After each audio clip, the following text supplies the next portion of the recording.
Hola, hola, hola, buenos días. Vamos a comenzar con la clase número 10 del curso de Java. Continuando con los archivos que habíamos visto en la clase anterior, hoy vamos a ampliar un tema que es complementario y bueno, muy importante, ¿no? Porque nos ayuda a manejar archivos con un nivel de complejidad un poco más elevado y que a su vez, bueno, sirve para varias alternativas de uso dentro de la industria. Vamos a ir viéndolo a medida que desarrollemos la clase. Los archivos yo les había comentado que si bien fueron las primeras formas, las primeras maneras en que se guardaban los datos, en que persistían los datos, eh, los programadores de los primeros tiempos, ¿no? Donde inicialmente no había otra manera. Recuerden que no había forma de guardarlo hasta que, bueno, aparecieron las opciones de los archivos, los dispositivos y principalmente los destinos, de dónde guardarlos, ¿no? Porque recuerden que arrancamos con tarjetas perforadas y después, bueno, pasamos a las cintas, que bueno, eso fue un avance gigantesco porque, bueno, nos permitía tener grandes masas de archivos guardados, pero claro, tenía un problemita que era que cuando se quería acceder a los archivos no había otra forma más que comenzar a leer las cintas desde el inicio, ¿no? O sea, era un acceso secuencial que generaba, por supuesto, un retardo importante. No obstante, era algo muy bueno para la época. ¿Por qué? Porque, bueno, teníamos acceso a los datos, podíamos reutilizar datos que habían sido ya guardados previamente, entonces eso ayudaba muchísimo a cualquier tipo de proceso, cualquier tipo de análisis o nivel o también estadístico, obviamente, y se podía reprocesar información en función de estados anteriores. Es decir, podíamos saber qué estado le había quedado a un cliente el saldo, la deuda o el saldo a favor, lo que sea, ¿no? Qué saldo tenía en su cuenta, o cuántas horas había trabajado, y bueno, con eso obviamente se podía hacer desde ahí otro número de procesos que sin duda si no tendrían esa forma de acceder, había que rehacer todo nuevamente, o sea que era un avance muy bueno para la época, ¿no? Luego se evoluciona y bueno, aparecen lo que ya conocemos como lo que es la forma de guardar con las bases de datos. No obstante, los archivos, yo les había comentado que se siguen usando para el manejo interno o para la diaria, por ejemplo, los bancos cuando lo usan mucho para conciliación de cuentas, ya sea internas o con clientes a los cuales les realizan cobranza y tienen que efectuar algún tipo de rendición de cuentas. Es muy versátil el uso de archivos TXT principalmente, donde de alguna forma preestablecida entre cliente y prestador, ¿no? En este caso el banco y un cliente al cual se le genera una cobranza, en su nombre, bueno, lo que tiene que hacer es establecer una línea de códigos que van a respetar para armar esos archivos y de esa forma pasarse información. Es decir, el banco cobra una serie de miles de clientes, ¿verdad?, que le ha cobrado un importe y luego debe hacer un archivo TXT para enviárselo a la persona o a la administradora que le encargó la cobranza para que obviamente impute esos pagos, para que le ponga pagado a cada uno de los clientes que el banco paga, que le ha cobrado. Para eso se usa mucho el archivo TXT, son extensos archivos que tienen un pequeño control donde se establece línea por línea qué significa cada campo. Se establece primero un campo, se deja un espacio o se establece un carácter como separador y en base a eso, bueno, después se hacen las lecturas, como ya habíamos visto en ejemplos pasados, y se procede a procesar todo ese tipo de información que está en los archivitos a gusto, ¿no? Cada uno después lo hace y genera los procesos que necesite dentro de su empresa. Ahora vamos a ver un paso más, tiene que ver con archivos y lo que se denomina serialización.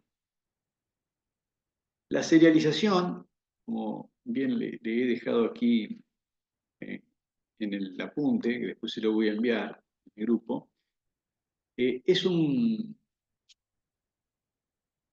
proceso, obviamente, que permite convertir los objetos. Recuerden que un objeto, ya vimos en clases anteriores, es un elemento de una clase, es decir, es una instancia de una clase que me permite generar, por ejemplo, muchos objetos personas, muchos objetos vehículos, bueno, depende de la clase que haya establecido, ¿no? Cada objeto tiene sus características, es decir, todas las personas son distintas, entonces por ende cada objeto de la clase persona va a ser distinta La clase persona va a tener un nombre, va a tener un apellido, un email, un quit, un DNI, puede tener un saldo, si es con un banco, ¿no? La relación. Puede tener un estado, activo, suspendido, de baja, tiene una edad, ¿no? Bueno, tiene varias características, tiene un país de residencia, un idioma, bueno, tiene una serie de atributos, como ya vimos, ¿no? Características, que lo hacen específico. Bueno, esos objetos, así tal cual, con sus características y su estado, por ejemplo, yo quiero decir que la persona A tiene un saldo de 150 pesos y la persona B tiene un saldo de 300, y a su vez la persona C tiene un saldo cero y está de baja. Y los otros, la persona A y B, están activos. Fíjense que ahí ya tengo tres datos que son distintos en cada uno de los objetos. Y eso tal cual, así como está, digamos, no lo puedo grabar en los archivos como lo veníamos haciendo byte por byte, ¿sí? Con flujo de bytes, sino que debo hacerlo a través de lo que se denomina serialización. ¿Por qué? Porque la serialización me permite convertir esos objetos a un lenguaje que lo serializado, ¿no? Se guarda. ¿Para qué? Para que nuevamente después cuando necesite volver a leerlo, pueda rearmar ese objeto. Entonces eso me permite algo de persistencia de forma sencilla, de bajo costo, obviamente, y puedo seguir trabajando. Puedo pasar información entre sistemas, uso interno, también entre empresas. Quiere decir que vamos a poder grabar objetos con sus estados en archivo. Realmente eso es un elemento de mucha fuerza, muy importante, porque no me obliga a usar una base de datos que me puede estar incidiendo en un costo, me puede estar incidiendo incluso por ahí en cuestiones de velocidad, porque ya tendría que estar trabajando a otro nivel, y obviamente otra infraestructura, ¿no? Bueno, esto es una alternativa como para salir al paso con lo que es lo que se denomina serialización de archivos. Y esto es un proceso que sucede parecido cuando grabamos los objetos en una base de datos. La base de datos relacional es como un Excel, recuerdan que yo lo había comentado, ¿no? Tiende que también generar lo que se denomina el desarme del objeto, ¿no? Porque tenemos que pasar todo lo que dice el objeto a variables, es decir, tengo que pasar a una variable el nombre, el DNI, el estado, bueno, cuántos tiene el saldo y demás, y eso grabarlo en los campos de la base de datos. Después, al leerlo, cuando lo quiero traer nuevamente al sistema para procesarlo, no me queda otra que rearmar el objeto y obviamente meterlo dentro del proceso de las funciones que están programadas en el programita, ¿no? Bueno, lo mismo sucede con esto, pero se llama serialización. Y la deserialización, como ya les había comentado hace segundos nada más, es lo que nos va a permitir reconstruir el objeto a partir de los datos ya almacenados. Esto se hace también en código máquina, es decir, cuando uno abre un archivo serializado no se entiende mucho, son todos caracteres extraños, que obviamente son legibles para máquinas. O sea que realmente en ese sentido no son archivos TXT planos como lo que veníamos trabajando, sino que hay una alternativa de cobertura en ese sentido, o sea que se puede llegar a ocultar la información. ¿Por qué? Porque estoy serializando. Son inseguros en el aspecto de que, bueno, un archivito por ahí de acceso lo puede acceder cualquiera, sí, me lo borran o lo alteran, bueno, y ahí sí, me complica todo, no anda nunca más la serialización. Ese es el tema que tenemos. Ya vamos a ver un poco el tema de seguridad de lo último, cómo podemos trabajar con eso. ¿Para qué se utiliza? Bueno, la serialización, hay varias situaciones, eh, que yo las detallo aquí como para que nos quede, porque esto es bueno tenerlo en algún momento si alguien quiere consultar, ¿no? Porque son cosas que por ahí nos olvidamos, pero a veces nos ocurre que nos llega un proyecto que es necesario usar este tipo de herramientas. Bueno, es lindo tener una ayuda de memoria rápida como para poder saber cuáles son las características fundamentales de la herramienta y darle un uso apropiado, ¿no? Bien adecuado a lo que necesita. En cuanto a lo que es almacenamiento de objetos, nos va a permitir guardar el estado. Recuerden lo que le decía recién, el estado del objeto es algo muy importante, que no lo puedo guardar en un archivo plano, digamos, no lo puedo guardar como veníamos haciéndolo previamente cuando habíamos hecho el ejemplo anterior de la clase, que eran textos de números que no van a modificarse, ¿no? Acá no, porque el objeto tiene variedad de estados, entonces eso hace que genere que realmente sea muy dinámico y por eso es que esta herramienta sirve para este tipo de cosas. Podemos guardar los estados de los objetos en un archivo para su posterior uso. Entonces, ¿qué pasa? Yo tengo un estado que el programa está corriendo en este momento, o en un juego, ¿no? En un juego que voy sumando puntos. ¿Qué sucede? Al sumar puntos, yo tengo que guardar en algún lado cuántos puntos lleva, ¿no? ¿Por qué? Porque por alguna razón el objeto o el programa, ¿no? Se me va de línea, lo que sea, entonces me quedo sin el dato, pero lo tengo guardado en el archivo. Entonces, es bueno eso, saber qué está pasando, ¿no? Cuando yo puedo consultar un archivito y traer el objeto con el estado real que tuvo puede haber estado guardado hace segundos o hace minutos, ¿no? Entonces realmente eso también sirve durante un programa de ejecución, tener estas herramientas para trabajarlo en forma más compleja, ¿no? O sea, guardar objetos directamente ya con los datos de cuánto valía en ese momento. O quiero guardar la configuración de una aplicación, bueno, los datos de un juego, como le decía, o cualquier otro tipo de información que deba persistir. eh, Y ahí le paso un ejemplo, ¿no? Que es el tema de, por ejemplo, un cliente que tiene nombre y mail, bueno, no, es raro que cambie, pero el estado sí, el saldo, el nivel, los puntos, bueno, eso sí, seguro que es muy dinámico y puede cambiar incluso varias veces en el día. Por eso que es bueno esto, porque me permite tener las cuestiones ordenadas. O puedo estar trabajando fuera de línea, como puede ocurrir también por ahí. Por ejemplo, tengo aplicaciones, en mi caso yo tengo algunos clientes que trabajan bastante con tablets o con teléfonos en el campo, ¿no? En el campo a veces hay lugares que hay fuera de línea y tienen que hacer controles, ya sea de cantidad de animales o cuestiones de tambo, por ejemplo, que se generan datos, ¿no? Se rescatan información a altos niveles, o sea, grandes cantidades de datos que se necesitan guardar en el día. No digo por el acceso, porque pueden seguramente acceder 5 o 6 veces en el día, no mucho más que eso, pero sí necesitan saber la cantidad de datos de animales que han subido, los pesos de los animales que han cargado en los camiones y demás cuando han hecho entregas. Y eso, al no tener señal de internet, bueno, es necesario guardarlo a los archivos, a los objetos, con sus datos. Bueno, se usa obviamente la serialización para que se guarde dentro del dispositivo. Luego, cuando el dispositivo entra en conexión con internet, todos esos datos se deserializan, se pasan las variables nuevamente y ahí sí ya se suben a la base de datos. O sea que es realmente un uso muy, muy favorable para situaciones de esa naturaleza, ¿no? Donde tengo la posibilidad de guardar información de ese tipo. Para comunicarse entre aplicaciones, bueno, también es muy parecido a lo que le acabo de decir, es decir, eh, genero datos entre distintas aplicaciones que después los comparto un archivo serializado, ¿no? Entonces la otra aplicación ya conoce y lo deserializa y de esa forma tiene acceso a los objetos tal cual han sido enviados. También muy usado y eficiente, ¿no? ¿Por qué? Porque me permite mandar el mensaje directamente de la forma en que salió, es decir, datos tal cual estaba en el objeto en la aplicación anterior y la aplicación que lo recibe, porque tiene que recibir la información para poder procesar, por ejemplo, una carga de animales con la cantidad de peso, la cantidad de marcas, la cantidad de razas y demás, eh, todos los kilos que subieron al camión, bueno, hay varios datos que se tienen que tener en cuenta. Y entonces se le envía el archivo directamente y ya cuando lo deserializan, porque seguramente el camión va a estar, puede estar en un ámbito donde tampoco tenga señal de internet.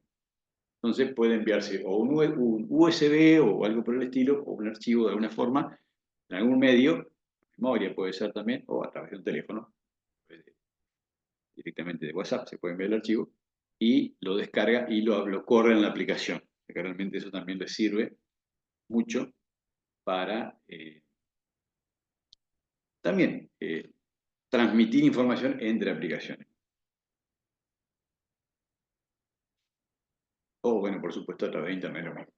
Si tenemos señal también podemos trabajar con este tipo de datos.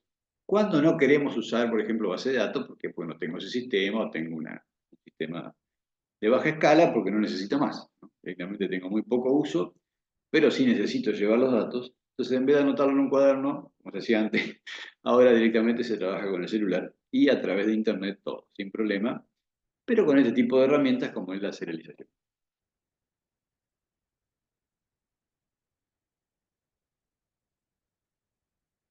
¿Cómo es el proceso? Bueno, esto se realiza usando unas clases que ya están preestablecidas en el lenguaje Java.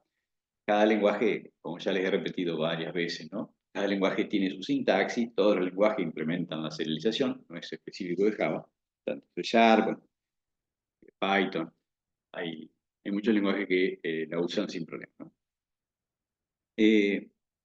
La clase serializable, que viene de la Java IO, que es una biblioteca de Java, ¿no? Que agregamos cuando tenemos que trabajar con esto. Esto lo establece, es necesario que el programa sepa que estos objetos son serializables. Y si yo no le digo de alguna manera, no me lo va a poder hacer. O sea que eso tiene un detallecito importante, que ya lo vamos a ver en la cuestión sintáctica, como es la sintaxis específica, para que quede claro, ¿no? Que el programa tiene que saber que eso es serializable, entonces lo va a poder hacer. Si no, lo pasa de largo. Y lo va a poder convertir, como le decía yo, en ese código máquina, ese código ilegible que se graba en el archivo de texto, que es lo que va a permitir después hacer la deserialización, hacer el proceso inverso y leer lo que está grabado. Bueno, ahí hay tres clases, esas tres clases son las que se usan. Eh, Serializable es la inicial, lo que yo le digo, esto es serializable.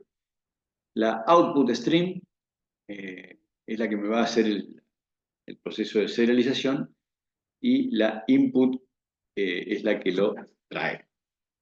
Uno para escribir y el otro para leer.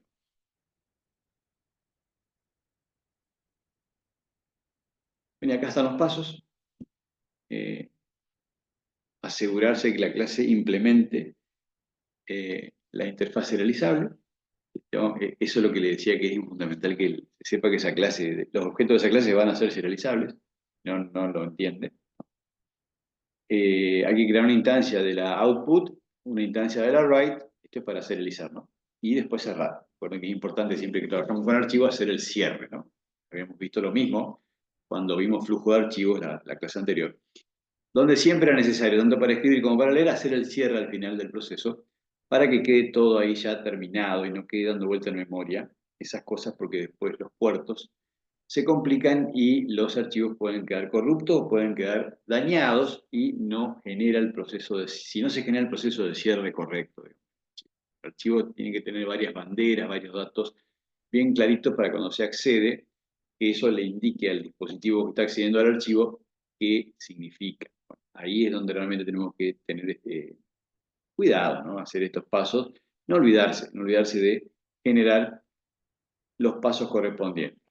Esto es bueno porque, por eso a mí me gusta dejar los ejemplos, se lo voy a dejar en la sintaxis, porque lo importante de esto siempre es tratar de copiar la sintaxis y pegarla tal cual, y después customizarle los nombres para que queden adecuadas las variables, pero en realidad hay que tratar de siempre usar el mismo texto, cosa de que no tengamos errores. ¿Por qué? Porque después nos lleva un montón de tiempo darnos cuenta de dónde está el error, y resulta que era en una pequeña letra o una palabra que estaba mal, usé write en lugar de read, bueno, estaba haciendo algo al revés, y sin duda eso se hace una pérdida de tiempo feroz que no tiene sentido. Tenemos que intentar siempre evitar perder el tiempo en lo que es el diseño de aplicaciones. Bueno, aquí tenemos un ejemplito, cómo trabajamos. Ya lo vamos a ver en Eclipse esto, para que quede más clarinete. Pero bueno, esto es la sintaxis. Hay un pequeño ejemplo donde tengo una persona creada con sus datos y el objeto es serializado. Fíjense que se le dice directamente eh, el nombre del archivo que voy a usar. En este caso se va a llamar persona.dat. Y después directamente hago que ese archivo sea convertido a lo que es el objeto, a lo que son los códigos serializables y directamente lo escribo. Directamente lo escribo con el write object. Y lo cierro como lo habíamos dicho. Bueno, un mensaje de que el objeto ha sido serializado correctamente. Vamos a ver a esto después en Eclipse bien clarito y se lo voy a dejar el ejemplo para que lo prueben y ya tomen confianza en esto, ya lo guarden bien, cosa que si alguna vez necesitan, directamente ya copian el texto y lo...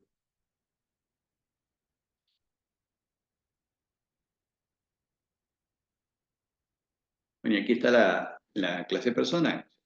Acá para usar persona es igual a new persona Juan Pérez 30. Obviamente tengo que tener creada la clase persona. Y fíjense que dice implement serializable. Esto quiere decir que implementa la interfaz serializable. De esta forma yo le digo que la clase persona va a ser serializable. Esta es la sintaxis específica para Java, para decirle que todos los objetos de tipo persona, de la clase persona, van a ser serializables. Entonces, si yo hago esto aquí después con persona, me lo va a tomar. Caso contrario, me va a dar un error. Así de simple. Bien, vamos a lo que es la deserialización. Es decir, el proceso inverso que tengo que hacer para obtener los datos. Una vez que yo tengo el archivo ya serializado, tengo el persona.dat grabado, bueno, yo ya veo si lo envío por internet, si lo subo a un archivo, lo subo a un dispositivo, lo dejo en un USB, una memoria flash, bueno, lo que sea, y se lo paso a la persona o lo envío por internet. La otra persona o el otro sistema va a tener que deserializar ese persona.dat para obtener los datos y trabajarlos, ¿no? Para obtener los objetos. ¿Cómo se realiza esto? También con 3 pasos muy sencillos. Acá no hay que decirle nada a la clase que va a ser serializable porque aquí no estamos serializando, o sea, directamente aquí estamos leyendo. Entonces, son solo 3 pasos donde establecemos ya la lectura de los objetos y finalmente el cierre del flujo este de datos para que no se generen errores después de todo el programa y principalmente no me dispense memoria, que si no es un gastadero de memoria bastante importante que se hace con esto si no hago los cierres. Entonces es preferible siempre seguir el orden para que esté bien clarito cómo funciona. Bueno, y aquí está el ejemplo. Una vez que lo deserializo, ¿por qué? Porque hice los pasos estos, lo puse en persona a lo que leí y después puedo imprimir o puedo trabajar con los datos porque ya lo desarmé al objeto y lo puedo ahora acceder ahora a través de sus atributos. Ya puedo tener el nombre, puedo tener el apellido y la edad de esos datos jeroglíficos inentendibles que estaban grabados en el archivo de texto que estaba yo transmitiendo o enviando o compartiendo, ¿no? Entre aplicaciones o entre personas o entre sistemas. Bien, y acá finalmente unos datos de importancia, perdón, que por defecto no es segura, obviamente lo que es más seguro siempre es la base de datos, ¿no? No obstante, esto para entornos seguros, es decir, para entornos donde yo sé que estoy manejándome con 2 o 3 personas, o sea, estoy manejándome con gente de confianza, o estoy trabajando en un ambiente seguro propio mío, que nadie sabe cómo llamo el archivo, nadie sabe por dónde lo envío, o sea, nadie sabe dónde lo voy a colocar, dónde lo voy a colgar, o sea, realmente no hay problema. Es algo muy simple. O directamente lo puedo poner a un directorio, a subir un directorio a internet y ese directorio a internet que tenga una clave y bueno, el que lo descarga tiene la clave y listo. Bien, es otra alternativa, pero hay que saber de que de la misma forma que los archivos TXT plano tienen un problema de vulnerabilidad o de seguridad, bueno, esto también. También porque, no tanto porque se vaya a poder leer lo que tiene, sino que pueden llegar a inferir el nombre de cómo están hecho el archivo y lo pueden deserializar. Y de ahí quizá, bueno, se acceda a la información. O bueno, lo peor, lo pueden adulterar, lo pueden eliminar. También eso es una alternativa que también puede ocurrir. Por eso que para lo que es datos sensibles, así, bueno, de mucha confidencialidad y demás, no es aconsejable. Y si no, habría que cifrar los datos, como le digo, trabajar con directorios con claves o trabajar ya con unas cuestiones de cifrado. Es decir, guardar a su vez previamente los datos que voy a enviar de manera cifrada. Si le hago todo un proceso de cifrado, en todo caso, vemos en otras clases cómo se puede hacer eso. Es bastante simple, se buscan algoritmos de cifrado, donde se genera la conversión y y después la lectura, a través de lo que se denomina una semilla, ¿no? Que se va haciendo una conversión de cada uno de los caracteres. El nombre, en vez de llamarse Pedro, se va a llamar, bueno, de alguna manera, una serie de alfanumérica de números y letras, y después cuando ello se vuelve a convertir a Pedro, tiene que aplicar la misma semilla que se usó para una clave, ¿no? Una clave de conversión, de descifrado. Entonces, tanto al cifrarse como al descifrarse, se utiliza la misma clave. Y de esa forma, todo ese conjunto de caracteres alfanuméricos que no se entiende, pasa a ser nuevamente Pedro. Bueno, esa es la mejor manera porque yo estoy cifrando datos, los envío, por más que me tomen el archivo, lo busquen, bueno, van a tener que después averiguar qué semilla usé, que es bastante complejo. Si bien se puede realizar por fuerza bruta, bueno, sería bastante largo el proceso y caro, pues, me parece, ¿no? No obstante, siempre se puede o perder los datos o que te lo averigüen. Por eso que es fundamental en estos casos trabajar cuando hay información poco relevante, o sea, que son cuestiones diarias, de cosas, de datos que se deben guardar por alguna razón y que se usan para procesar algo. O sea, no es que tiene que ser algo que vamos a guardar datos sensibles como cantidades de personas, datos reales de personas y demás, que eso genere la posibilidad de que después me lo puedan o vender o alterar o reutilizar, ¿no? Para generar cuentas y demás. Hay que tratar de tener siempre claro ese tipo de cosas.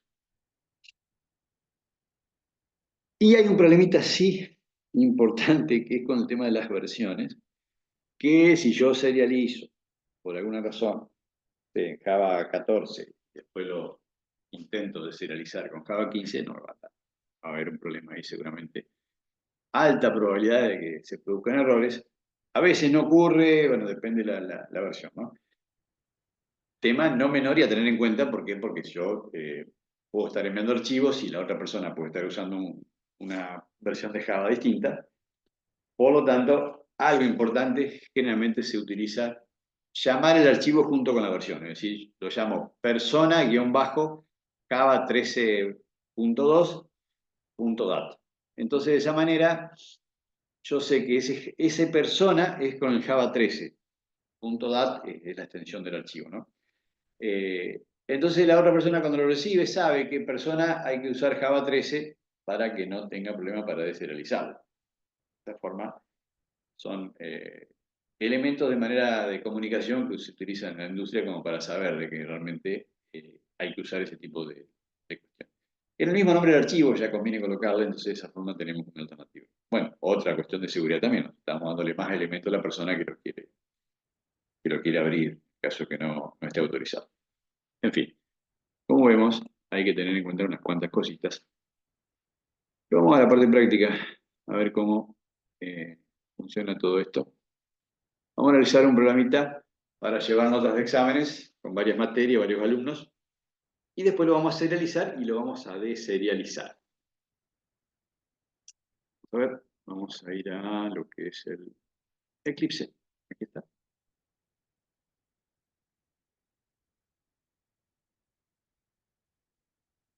Bien. Vamos a ver, aquí tenemos, miren. Tenemos la clase serializable, que es, serializar, perdón, que es la principal, sería la clase con que hice todo el programa, ¿no? Pero, ¿esto qué pasa? Esto necesita 4 clases. Necesita personas, necesita materia, necesita alumno y examen. Todas las clases.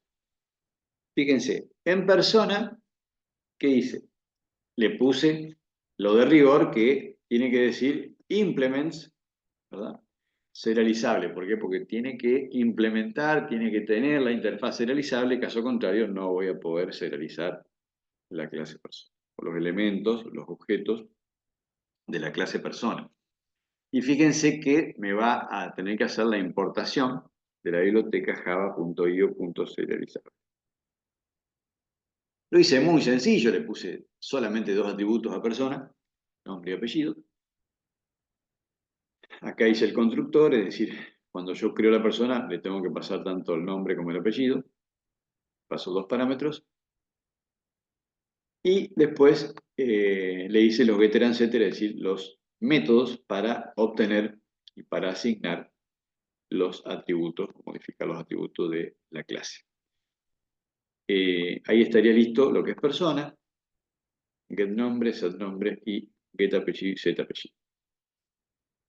Materia. La misma forma, el mismo criterio, ¿no? Hay que colocarle que implemente la interfaz serializable. Lo hice más sencillo, materia tiene un solo atributo que es el nombre, no le puse ni siquiera ID, cosa de que el ejemplo sea más simple, no voy a ser muy largo. Y bueno, también el getter y unsetter, getNombre y setNombre, en el caso de que quiera modificarlo.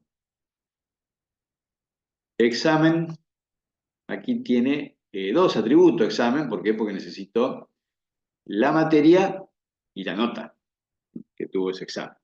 Bien, entonces también le tengo que pasar un atributo de tipo materia, fíjense, aquí ya le tengo que pasar eh, un objeto, materia, y la nota de tipo float, para que tenga decimales, si es un 750, un 850. Y los atributos, a su vez, con sus métodos. GetMateria me retorna el objeto materia el que corresponde. SetMateria lo mismo, le tengo que mandar un objeto materia. Y nota la puedo modificar directamente. O bien obtener la nota que tiene de ese examen en particular. Y los alumnos, como son personas, lo que tiene el alumno es una persona, ¿no? Entonces, también tiene el caso de lo que es la necesidad de colocarle que va a ser serializable también, porque si no, si yo a cualquiera de estos no le coloqué por error porque me olvidé lo que sea, cuando lo quiero hacer, cuando lo quiero correr el programa, me dice que tengo un error de Java, ¿no? Dice que tengo un error de Java porque no está cumpliendo con lo que es Java IO serializable. O sea, el alumno en este caso me está diciendo que no está implementando la interfaz serializable, entonces me da este error, todo este gran cúmulo de errores que tira el compilador porque no entiende algo y es que le falta el tema de lo serializable. Caso contrario, sí funciona perfectamente. Bueno, una vez que ya hicimos el recorrido por las clases que necesitamos para que todo funcione, necesitamos persona, materia, examen y alumno, vamos a ir a la clase principal ahora que se llama serializar. Hubiera podido poner cualquier nombre, hubiera podido poner menú o principal, ¿no es cierto? No es necesario que tenga el nombre serializar, sin duda.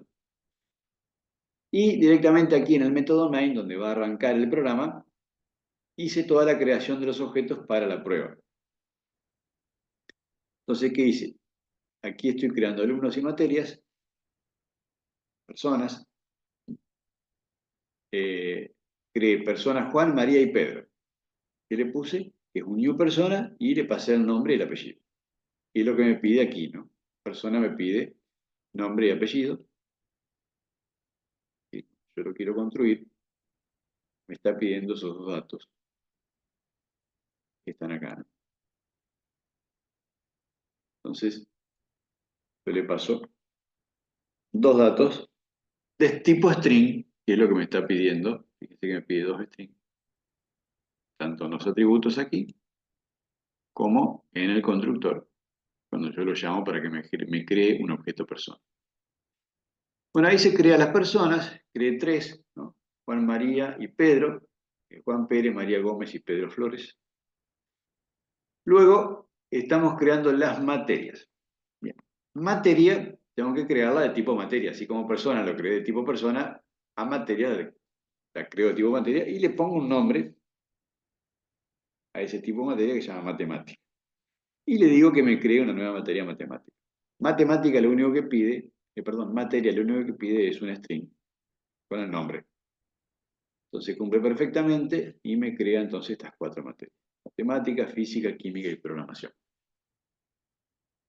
Lo llamé, en vez de llamarle materia 1, 2, 3, 4, lo llamé directamente con el nombre, cosa que sea más fácil para el ejemplo, ¿no? Luego tengo que crear exámenes para cada uno de los alumnos y por materia. Entonces creo el examen matemática de Juan, de tipo examen, ¿no? ¿Qué me pedía examen? Me pide la materia, que la tengo que tener creada previamente, acá está, matemática, y la nota, 8.5 float. Fíjense que examen me pide una materia y una nota de tipo float, ¿no? Entonces, como yo acabo de crear las materias en el paso previo, ya la materia existe, entonces no hay problema, no me da error, entonces me dice, bueno, perfecto, ¿qué necesito? En examen necesito una materia, matemática es válido, y una nota.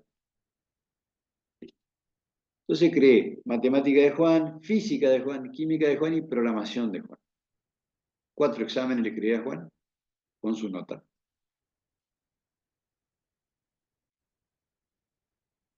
Lo mismo hice para María, pero solamente le creé 3. No le creé acá a María programación. Y para Pedro sí. Le hice ya los 4 materias, al igual que Juan, con sus notas. Una vez que está todo creado esto, puedo probar.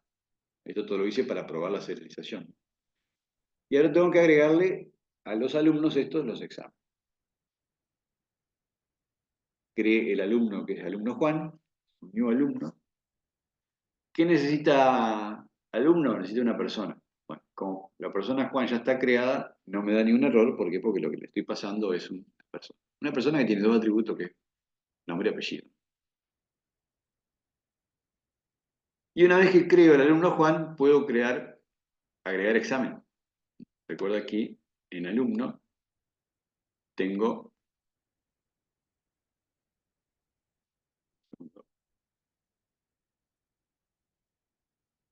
agregar examen.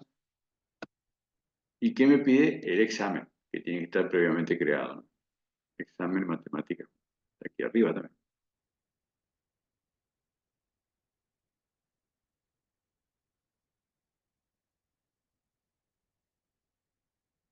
Agregar examen es un método que está en alumno, donde la lista de exámenes que tengo creada, ¿no? Me va agregando todos los exámenes. Aquí tengo yo creado una lista de tipo examen para ir agregando todos los exámenes que voy sumándole a cada uno de los alumnos. Agregar examen, entonces lo hago con el de matemática, el de física y el de química, tanto para Juan, después lo creé para el alumno María, lo mismo, y Pedro. María tiene un examen menos que es el de programación que no está, ¿verdad? Ahí tengo todo ya creado, tengo las materias, las personas, los exámenes y ahora le agregué ya los exámenes a cada uno de los alumnos, creado cada uno de los alumnos previamente. Ahora, ¿qué hay que hacer? Hay que serializar. Ahora tengo que hacer la serialización. Entonces creo aquí una nueva lista llamada alumnos, de tipo alumno. Así que hago un list de tipo alumno. Bueno, New Array List, esto que le había comentado la otra vez de los array, recuerdan que habíamos utilizado. Y entonces le digo que alumnos, que lo acabo de crear, le agrego alumno Juan, alumno María, alumno Pedro. Que existen aquí porque están recientemente creados. Entonces, ¿qué pasa? Ahora el alumno tiene ya, en la lista alumnos, tiene 3 alumnos dentro de su lista. Y aquí coloco un mensaje que digo iniciando proceso de serialización. Y aquí pongo lo de rigor. Pongo exactamente lo que habíamos visto que teníamos que hacer para escribir la serialización. Uso write y en este caso uso alumnos.dat. Este alumnos.dat se va a crear en el mismo directorio del proyecto. Por acá lo tengo, aquí abajo, fíjense a la izquierda. Aquí está, ¿eh? Alumnos.dat. Y fíjense que si les muestro, vamos a ver si me abre, me oriento a internet. Ahí está. Fíjense que muestra todas cuestiones, le digo, bastante ilegibles.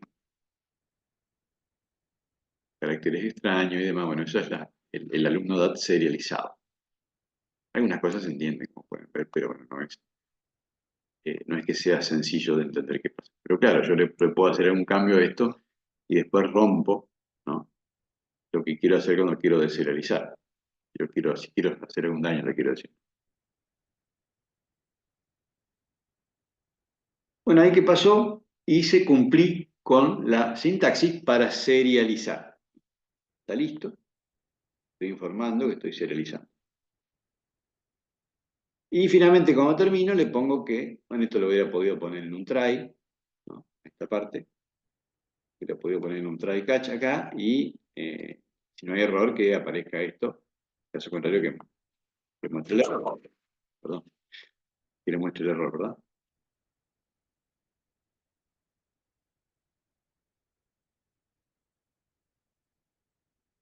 Bueno, y ahí terminó, entonces, ¿qué pasa? Ahora hago el proceso inverso, efectuando procesos de deserialización, y pongo un título para que me diga los alumnos leídos, ¿no? Y hago otra vez el proceso de rigor, que tiene que ver con el texto para lo que es la deserialización. Aquí utilizo read, ¿no? Así que se usa read, porque estoy leyendo lo que está. Y obviamente el mismo archivo, alumnos data. Y acá le erro, sí, bueno, no hay forma de que funcione nada, ¿no? Y eso lo meto en la lista, en una lista nueva, ¿no? Que se llama alumnos leídos, no es la misma que alumnos. ¿Por qué? Porque trabajo con lo que estoy leyendo nuevamente. Esto lo hace, por ejemplo, otro sistema de otro lado, ¿no? Acá estoy haciendo todo junto por una cuestión de mostrar cómo funciona. Esta es la parte que estaría del otro lado, cuando leen el archivo que le estamos enviando por alguna razón. Bueno, una vez que tengo alumnos, ¿no? Voy a hacer la lista para mostrar los datos y las notas. Y eso me genera la salida que veo aquí debajo. A ver, este que me hace, dice, iniciando el proceso de serialización, lista de alumnos serializada correctamente, eso quiere decir que grabó el archivo. Ahora produce la deserialización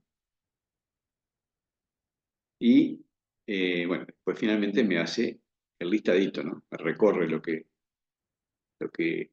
tenía grabado el archivo y lo imprime, tal cual.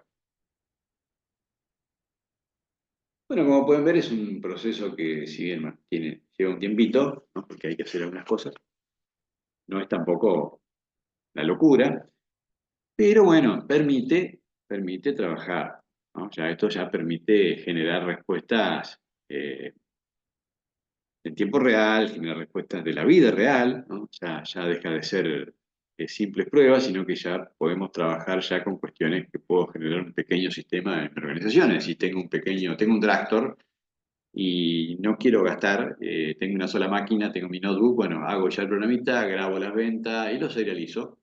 Entonces, ¿qué pasa? Yo todos los días serializo caja, guión, ¿hoy qué fecha es? Hoy es 6 de julio, bueno, caja-607-2024.dat.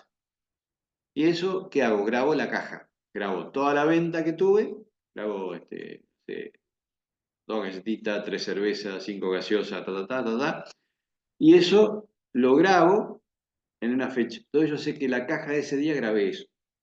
Algún día quiero saber, y eso todo lo guardo en un directorio. Algún día quiero saber cuánto vendí, bueno, ¿qué hago? Tengo que deserializar cada uno de los archivos, hago una lectura del directorio, busco en Java o le pregunto a Gemini cómo hacer una lectura de un directorio de los archivos. Sé que se llaman de distinta manera, pero conozco la fecha, bueno, le hago que me lo liste con la fecha.